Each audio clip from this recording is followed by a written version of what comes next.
Bueno, pues estamos aquí con Tomás Martín, antiguo presidente de Artesa y ahora presidente honorífico de Artesa, ¿no? Sí, Eso nos lo has dicho, eso nos lo has eso dicho. figura. Así que nada, bueno, pues un poquito por conocer a Artesa, la labor que has dejado, etcétera, etcétera, por hacerte unas preguntas. Entonces, la primera es, ¿qué aporta ya que estamos en la Feria de Teatro de Ciudad Rodrigo, qué aporta la Feria de Teatro de Ciudad Rodrigo a Artesa?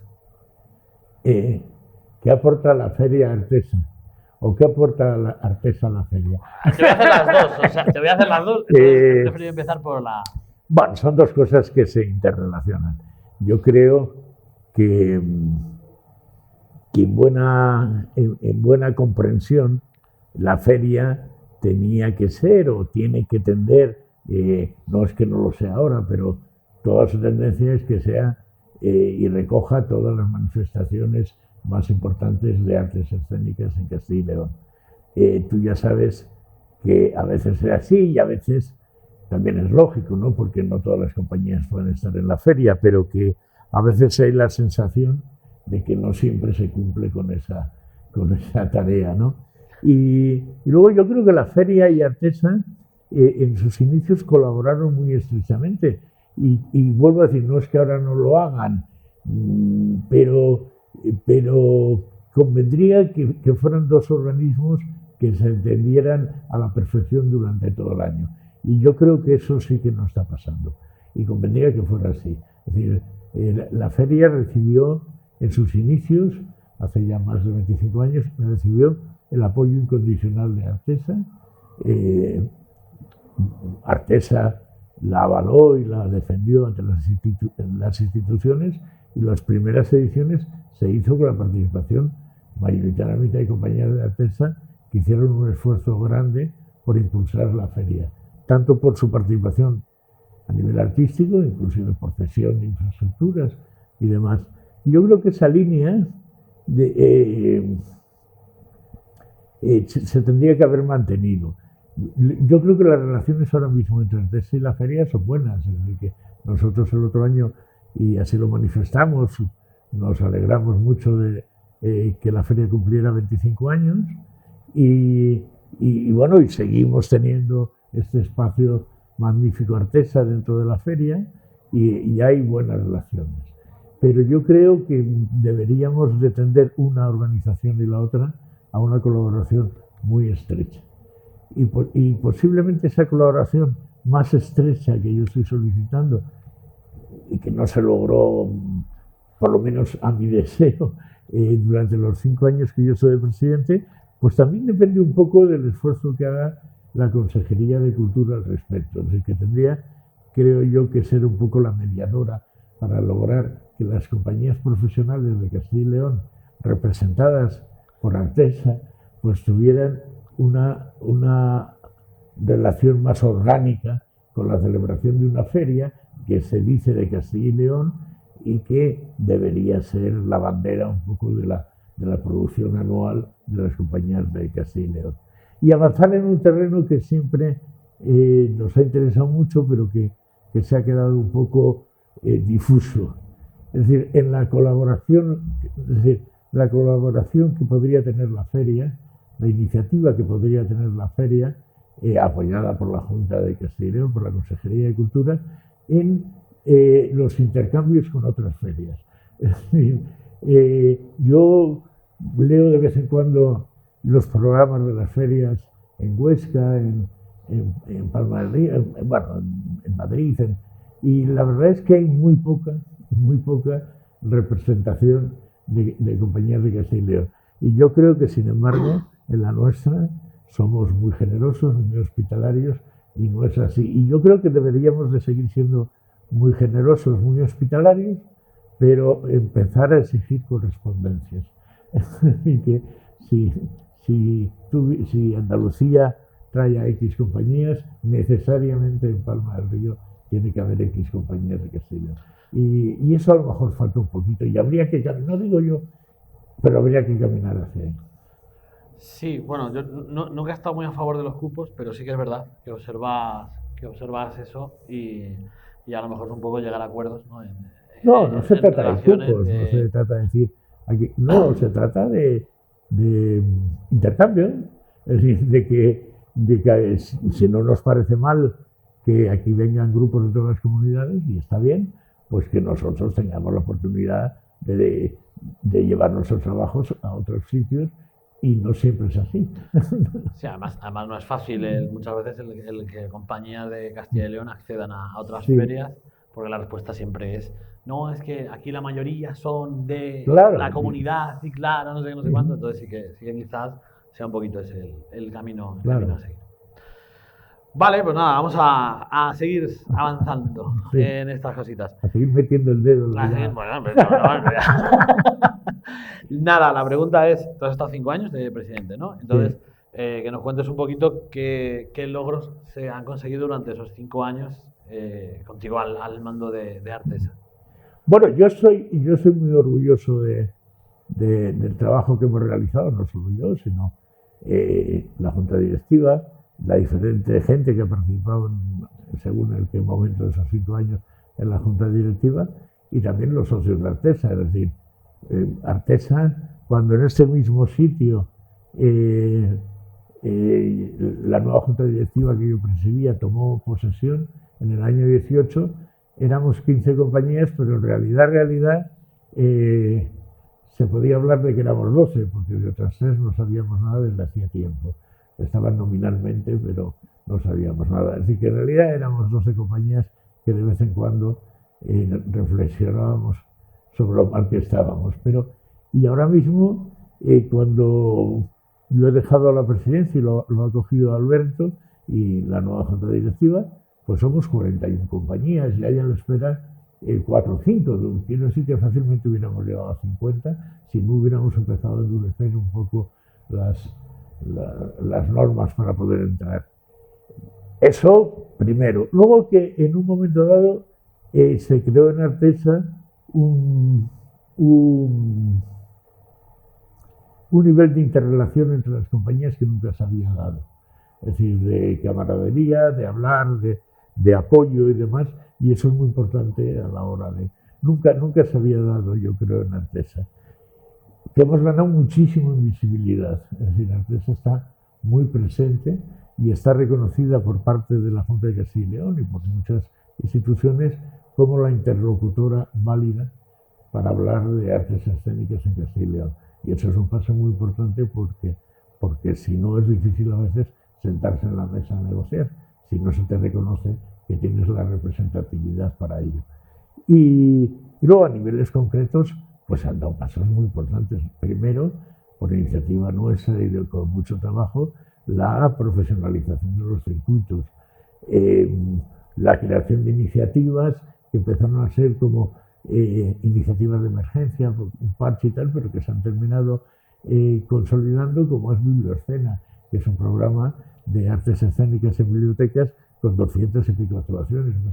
Es decir, que es importante. Luego, el hacer una especie de festival en que las últimas producciones de las compañías se puedan mostrar, como es la Comunidad Cercena en el auditorio, con vocación de poderse extender a otras provincias. En eso estamos. Y bueno, la pelea constante por intentar que la presencia de las compañías de Castilla y León en la red sea más importante de lo que ahora es, que nos parece muy escasa. En fin, se ha estado constantemente trabajando y proponiendo. Y la base del trabajo ha sido propuestas, es decir, no hemos peleado por pelear o discutido por tal o exigido por exigir, sino que lo hemos hecho en base a proyectos concretos y escritos, y pasados por escrito. Hay cosas que se nos han quedado en el tintero. Nos gustaría que se hubiera desarrollado, y era una cosa muy querida por mí y por la Junta Directiva que yo presidía, el que se hubiera consolidado o se hubiera podido extender el tema del trabajo escolar, las campañas escolares en el medio rural, en el que pensamos que está totalmente desatendido. Es decir, que todavía en las ciudades los niños tienen capacidad de de complementar su formación con otros tipos de actividades, pero en el medio rural eso casi es inexistente. Ahí no lo hemos logrado, habrá que seguir dándole para lograr eso. Y bueno, claro, la realidad y cada cosa va configurando nuevas posibilidades de avance, ¿no? Como las salas alternativas, que hace 5 años casi no existían y ahora empiezan a florecer unas cuantas y habrá que preocuparse de eso. Pasamos las subvenciones, cuando cogimos nosotros el tema, había una dotación de 200 y pico mil euros. Y habíamos partido de 600.000 y la crisis nos había llevado a 230.000. Pues, bueno, ahora hemos recuperado eso, que era un objetivo, y estamos en 1.250.000 bianuales cada 2 años. Pero sí que hemos recuperado lo que nos proponíamos, que era al menos lo que había antes de la crisis de inversión en subvenciones y ayudas, pues eso se ha logrado. Es decir, Artesa ha puesto sobre la mesa 800.000 euros anuales que antes no había para las artes escénicas, entre Biblioscena, la comunidad Escena. Bueno, Escena Patrimonio, que siendo una cosa que lleva la Fundación Siglo y tal, pero se hizo, la pandemia lo ha llevado a Escena Patrimonio, pero eso era un presupuesto que había peleado y sacado y consolidado Artesa, porque ese presupuesto es el que iba a ser y estaba destinado para extender la comunidad Escena a otras provincias. Como la pandemia no permitió en aquel momento esa extensión y era complicado, se creó el escenario Patrimonio. Pero claro, es un nuevo dinero que entró a funcionar y la característica de todo eso, Biblioscena, la comunidad Escena, Escena Patrimonio, las nuevas subvenciones, esos 800 y pico mil euros que se han puesto al año sobre la mesa que antes no existían, tiene una peculiaridad muy importante, que es todo para compañías de Castilla y León y profesionales. Es decir, que bueno, es un resumen un poco de... Ahora hay que seguir, ya digo, hay nuevas realidades, hay que seguir con ellas y hay que seguir ahondando en ese tema. Tengo una pregunta final, pero voy a hacer una anterior, porque creo que una de las cosas interesantes de este tipo de entrevistas es que pongamos cara y pongamos trabajo, ¿no? a cada uno. Entonces, no te lo iba a hacer, pero me lo he pensado ahora. ¿Quién es Tomás Martín? ¿A qué se dedica? ¿Qué hace? Etcétera, etcétera. Porque yo creo que es interesante que en estas conversaciones podamos poner los miembros de Artesa e incluso generar sinergias, porque a lo mejor yo, no sé, creo que eres director escénico, ¿no? Entonces a lo mejor en un momento dado yo necesito un director, pero no sé que te tengo aquí al alcance. Sí. Entonces me parece interesante este tipo de... Pues nada, te hago una autobiografía muy rápida. Mira, Tomás Martín empezó a hacer teatro en los años 70, al inicio de los años 70, con una serie de gente que nos habíamos, con la que todavía, con alguno de ellos todavía sigo trabajando, como con Juan Manuel Pérez, teníamos 16, 17 años, nos habíamos conocido en el instituto y luego con otra serie de gente que habían sido mis vecinitos y amigos y casi familiares. Bueno, conformamos un grupo de teatro que luego se unió con una gente que provenía, en aquel tiempo, estamos hablando del antifranquismo puro y duro, que venían del movimiento obrero y demás, y conformamos un grupo que en principio no teníamos nombre y que hicimos pues cosas muy combativas, farsas contemporáneas en los barrios, el convidado de Medeiro en las parroquias, bueno, cosas así un poco que se hacían en aquel momento.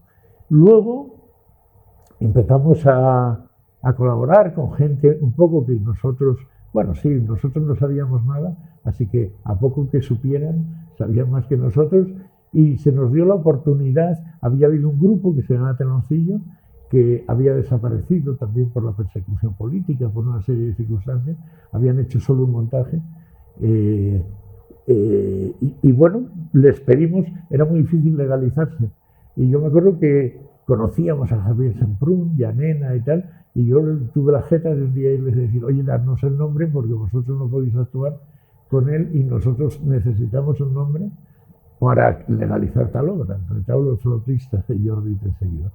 Y Y nada, no hubo ningún problema, nos lo dieron y hicimos Teloncillo, ese grupo hizo Teloncillo y ese grupo pues tuvo bastante éxito con el Retablo Flautista y los de Sailor, luego mucho éxito con un montaje colectivo dedicado a niños y que fue muy innovador en su momento en toda España, que era Ensalada de Bandidos, y empezamos a pensar en profesionalizar a Teloncillo. Y entonces, pues Tomás Martín ahí estaba como actor, estaba en ese equipo de esa gente, y bueno, y como actor, como yo tenía acceso al teléfono de la oficina de mi madre, pues también me dediqué a la programación de Teloncillo y a traer a grupos de fuera adentro. Era muy frecuente el intercambio, es decir, yo voy a Valencia y traigo al PTV a Valladolid, y voy a tal y les hospedábamos en nuestras casas. Era un movimiento de ese momento. Teloncillo tenía claro, teníamos nuestra pelea, nos queremos profesionalizar o no nos queremos profesionalizar. Y bueno, yo seguí ahí y entre medias tuve que ir a cumplir con la Patria a Valencia y ahí entré en contacto con oficinas de gestión que se estaban creando, muy progresistas, viendo la actividad cultural desde otro punto de vista, ya no solo el típico representante, sino otro tipo de oficina más. Y yo vine de Valencia con la idea de montar La Frasca y siguiendo en Teloncillo monté una oficina de gestión que fue, yo creo que muy pionera y muy importante en la región, que se llamaba La Frasca, y con la que llevamos la programación del Teatro Valladolid durante varios años, pero fundamos también el festival, junto con Varillas, el Festival Internacional de Teatro de Valladolid, bueno, los festivales de Castilla y León, en el primer gobierno autonómico, en que se hacían 2000 funciones. Entonces, bueno, nos metimos, el primer festival de jazz de Valladolid, innumerables cosas como Frasca. Y estando en La Frasca fundé la Quimera de Plástico, y porque Teloncillo entró en uno de estos desapariciones y desapareció, y Juan Manuel Pérez se vino conmigo a la fundación de la Quimera y fundamos la Quimera, y la Quimera cumple este año 40 años, y en la Quimera ya nunca trabajé como actor, pero siempre como director y programador y productor y chico los regalos. Y eso es en breve, es decir, llevo 50 años, 52 años en este tema. Vale, genial. Un poco por conocer un poco la trayectoria de cada uno y demás. Vale, y nada, para resumir, sin quitar atribuciones a Alberto, ¿cómo ves el futuro de Artesa? El futuro de Artesa. Pues bien, es decir, hemos crecido mucho. Entonces, siempre que se ha crecido mucho, hay que asimilar ese crecimiento, ver cómo funcionamos, no es fácil. No es fácil articular el funcionamiento y siempre hay el peligro de que, lógicamente, al haber más confrontación, al haber más ideas, pues hay el peligro de la unidad, y yo creo que ahora mismo es en lo que Artesa tiene que estar más preocupada, en mantener la unidad, lo que hablaba al principio, ese grado de unión que se dio cuando Artesa empezó a crecer al inicio del periodo, pues seguirle manteniendo, porque eso va a ser lo más importante. Es decir, que si Artesa sigue manteniendo la unidad entre sus compañías y sigue trabajando y sigue evolucionando y sigue creando lo que he dicho, es decir, sigue planteando a las administraciones alternativas, pero con criterios y con un proyecto, es decir, sigue trabajando y elaborando proyectos mirando hacia el futuro y hacia las artes escénicas, pues yo creo que tenemos ahora un arma mucho más poderosa que la que teníamos hace 5 años, es decir, que tenemos más visibilidad, nos hacen más caso en la prensa, lo que he dicho, nos consideran interlocutores válidos. Alberto tendrá que trabajar mucho porque todo es muy delicado y estas asociaciones son muy delicadas, tendrá que tener mucho cariño, mucho matiz, cuidar mucho las cosas para que no, pero tiene un aparato muy poderoso ahora mismo, que cuando empezábamos Hace 5 años no le teníamos, así que hay que ser optimistas. Estamos en mejor momento. El espacio Artesa de ahora, es decir, somos más visibles porque nos va a ir peor. Pues nada más, Tomás, muchas gracias y Venga. hasta la próxima. Pues gracias a ti, Óscar, y gracias por este trabajo aquí en el espacio Artesa. Nada, encantado.